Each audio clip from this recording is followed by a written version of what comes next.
Hello students of third year A. मैं आपका third year ए का इकोलॉजी का पेपर लूँगी। डॉक्टर रेहाना परवीन, आप जानते होंगे थर्ड ईयर के स्टूडेंट्स हो आप। बी के नाम भी हमने हमारे ग्रुप में डाल दिए हैं। अगर वो इस ग्रुप में रहना चाहें तो रह सकते हैं, फ़ायदा ही होगा। मैं इकोलॉजी लूँगी थर्ड ईयर ए की, जो सेक्शन ए से एन तक बनाया जाता है। आपको पता होगा, आप सेकेंड ईयर ए से आए हैं तो बाकी बच्चे भी रह सकते हैं अगर उनको फ़ायदा लेना है तो, अदरवाइज वो लेफ्ट कर सकते हैं इस ग्रुप में से। आज का हमारा टॉपिक मैं लूँगी एनिमल इकोलॉजी, जो हमारा सब्जेक्ट है उसे हिंदी में पारिस्थितिकी कहते हैं।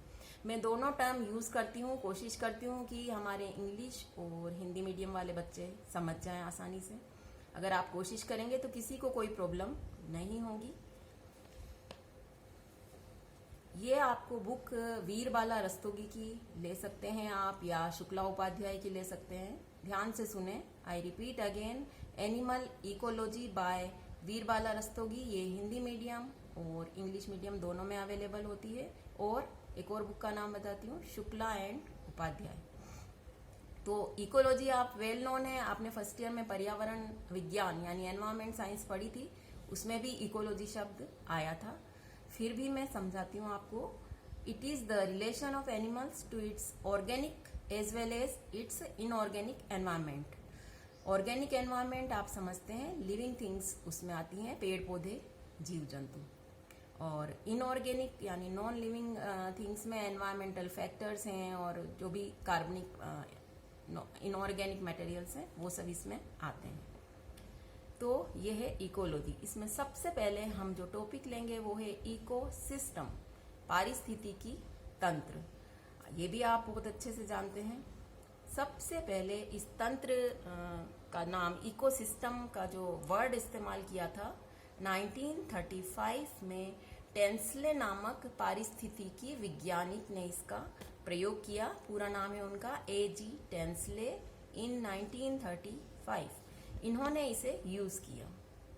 इस शब्द का अर्थ है इकोसिस्टम या पारिस्थितिकी तंत्र का अर्थ है घर की व्यवस्था, अरेंजमेंट ऑफ होम, जीवों के घर की व्यवस्था। क्योंकि हम जूलॉजी पढ़ रहे हैं तो यहाँ पे क्या है, एनिमल्स के घर की व्यवस्था या अरेंजमेंट ऑफ एनिमल्स, और इसकी स्टडी करने को इकोलॉजी कहते हैं।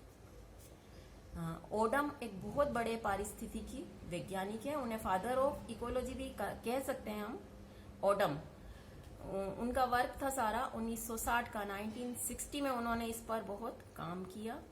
और उन्होंने नेचर की स्ट्रक्चर यानी प्रकृति की संरचना का अध्ययन किया, उसमें होने वाली विभिन्न क्रियाओं का अध्ययन किया, और उन्होंने इसी अध्ययन को नाम दिया इकोसिस्टम।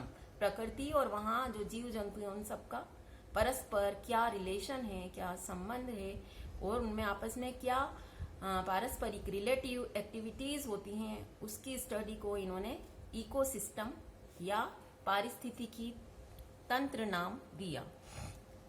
अब हम सबसे पहले इसमें हमें इस इकोसिस्टम के अंदर कई टॉपिक्स पढ़ने हैं, सब टॉपिक्स। तो सबसे पहले है इसके मूलभूत सिद्धांत क्या है, कॉन्सेप्ट ऑफ इकोसिस्टम। ये 7-8 आपके कॉन्सेप्ट हैं जो नंबरिंग करके मैं बताती हूँ। नंबर 1 पे है, इकोसिस्टम में किसी भी स्पेसिफिक प्लेस पर यानी पारिस्थितिकी तंत्र में किसी भी स्थान विशेष पर एक इकाई समय में, यूनिट टाइम में प्रेजेंट जीवों और वहाँ का जो फिजिकल एनवायरनमेंट, भौतिक पर्यावरण है, उसको सम्मिलित किया जाता है। दूसरा है स्ट्रक्चर, इसका इकोसिस्टम की क्या संरचना है। तो ये 3 घटकों यानी कंपोनेंट से मिलकर बना होता है। एबायोटिक यानी अजैविक घटक, बायोटिक कंपोनेंट यानी जैविक घटक, और थर्ड है एनर्जी, ऊर्जा। तीसरा इसका कॉन्सेप्ट या सिद्धांत है तंत्र पृथ्वी पर उपस्थित है यानी on the earth, system is present on the earth, और विश्व स्तर पर वर्ल्ड लेवल पर इसको कहते हैं बायोस्फीयर या जीवमंडल। चौथा इसका कॉन्सेप्ट है सिस्टम में यानी पारिस्थितिकी तंत्र में बायोटिक और नॉन बायोटिक कंपोनेंट की रिलेटिव एक्टिविटी रेगुलरली चलती रहती है। निरंतर जैविक और अजैविक घटकों की पारस्परिक अन्योन्य क्रिया चलती रहती है। ये कंपोनेंट या घटक आपस में डिपेंड करते हैं, यानी जैविक अजैविक पर, बायोटिक एबायोटिक पर। फिफ्थ कॉन्सेप्ट हमारा है सिद्धांत। बायोटिक कंपोनेंट में क्या क्या आते हैं आपको पता होगा। बायोटिक यानी जैविक घटकों में ऑटोट्रोफ्स आते हैं, हेटेरोट्रोफ्स आते हैं और जैव अपघटक आते हैं। यानी ऑटोट्रोफ्स को कहते हैं स्वपोषित, हेटेरोट्रोफ्स को कहते हैं विषम पोषित, यानी जो खाने के लिए दूसरों पर निर्भर करते हैं। स्वपोषित आपको पता है, प्लांट्स आते हैं सारे ग्रीन प्लांट्स जिनमें क्लोरोफिल होता है और वो स्वयं का भोजन स्वयं बनाते हैं, तो उन्हें ऑटोट्रोफ्स या स्वपोषित कंपोनेंट कहते हैं। और फिर अपघटक होते हैं, वो आप जानते हो डिकम्पोजर्स होते हैं, बैक्टीरिया वगैरह। एबायोटिक घटक यानी अजैविक घटकों में अकार्बनिक पदार्थ और पर्यावरण कारक होते हैं। इनऑर्गेनिक मटेरियल्स, ऑर्गेनिक मटेरियल्स और पर्यावरणीय कारक जैसे तापमान, आर्द्रता वगैरह, ह्यूमिडिटी, टेम्परेचर एक्सेट्रा। छठा इसका कंपोनेंट है इकोसिस्टम में फूड चेन होती है, यानी खाद्य श्रृंखला आपने पढ़ी है। एनर्जी ट्रांसफर होता है और कई सारे जैव रासायनिक चक्र साइकिल्स होते हैं, जैसे carbon cycle, nitrogen cycle, sulphur cycle etcetera. सातवां इसका कॉन्सेप्ट है ये पर्यावरण में स्ट्रक्चरल और फंक्शनल यूनिट होती है। Ecosystem are structural and functional unit. आठवां कॉन्सेप्ट है ये एक खुले प्रकार का तंत्र है, ओपन सिस्टम है। Ecosystem is a open system. नौवां इसका कॉन्सेप्ट है इसमें सभी कंपोनेंट के मध्य जैविक और अजैविक और जो पर्यावरणीय कारक हैं वातावरणीय, उन सब के बीच में एक इक्विलिब्रियम, साम्य या जिसे संतुलन कहते हैं, वो रहता है।